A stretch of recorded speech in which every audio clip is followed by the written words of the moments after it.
Hey, fourth and fifth graders. So today we are going to go back to an assignment that we did really 2 weeks ago on September 3rd.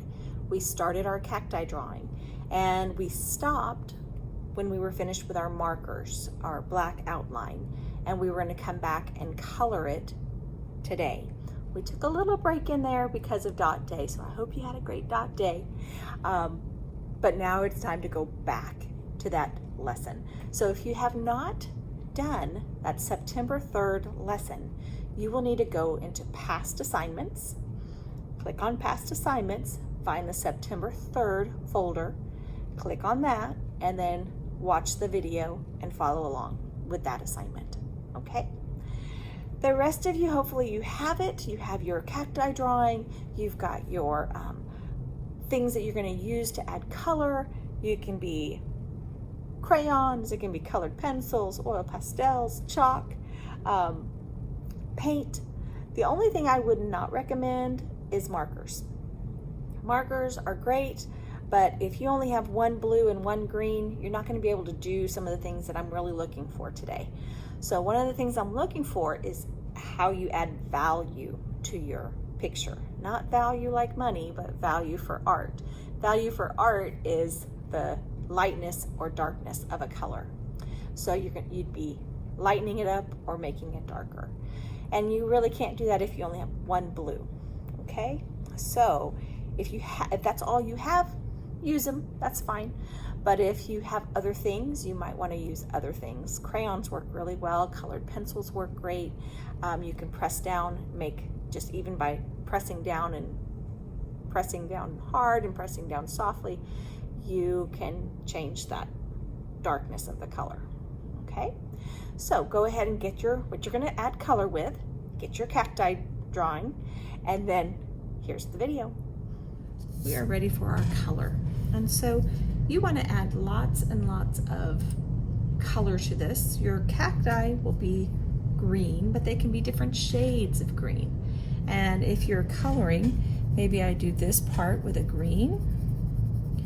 You can do different shades just by how you press down too. So maybe I do this with a lighter touch.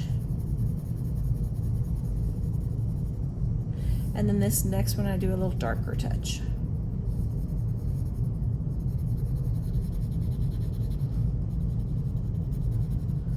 And then I can do a pattern. I can make this a little darker.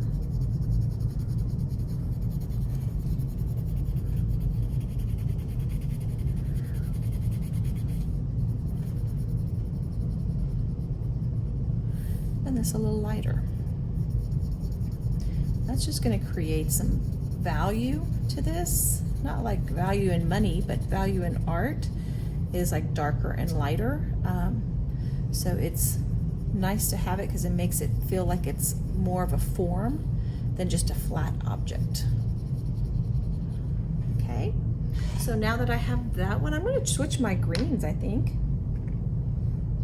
I'm going to switch it to this one for my aloe vera.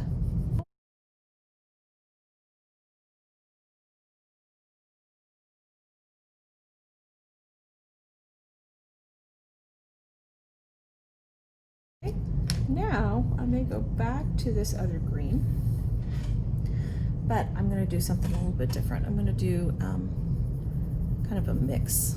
I'm going to take this green and I'm just going to do color it lightly. And this one, and I could add a mix of this one. So I can come in here and I can add 2 of those colors together. So it has some of the dark green, but it also has some of the light green.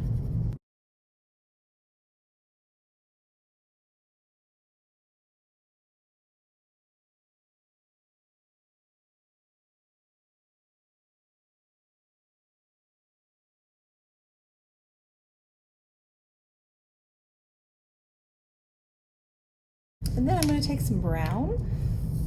I'm going to fill in my dirt down here. And then the fun part is I can add lots and lots of bright colors to this down here.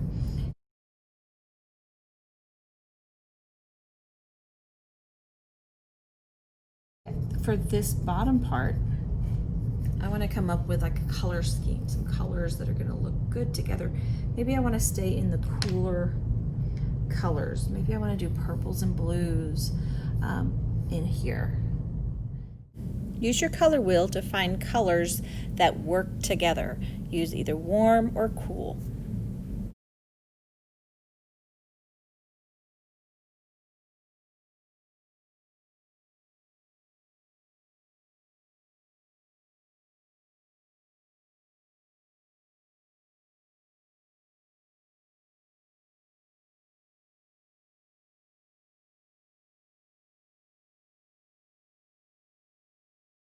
Now that I have that part colored in, I'm going to work on my background. And since I use cool colors here, I'm going to use some warmer colors in the background. So maybe for my table, I'll use an orange.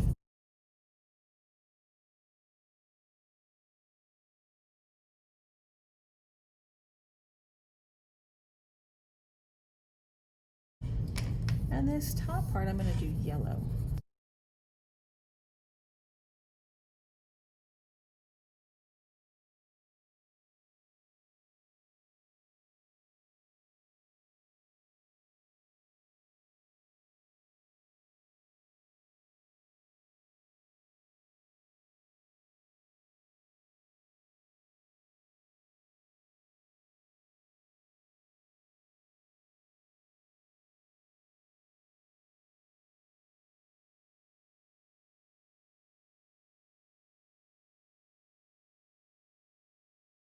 Okay, so now that this is done, take a picture of it and send it to me.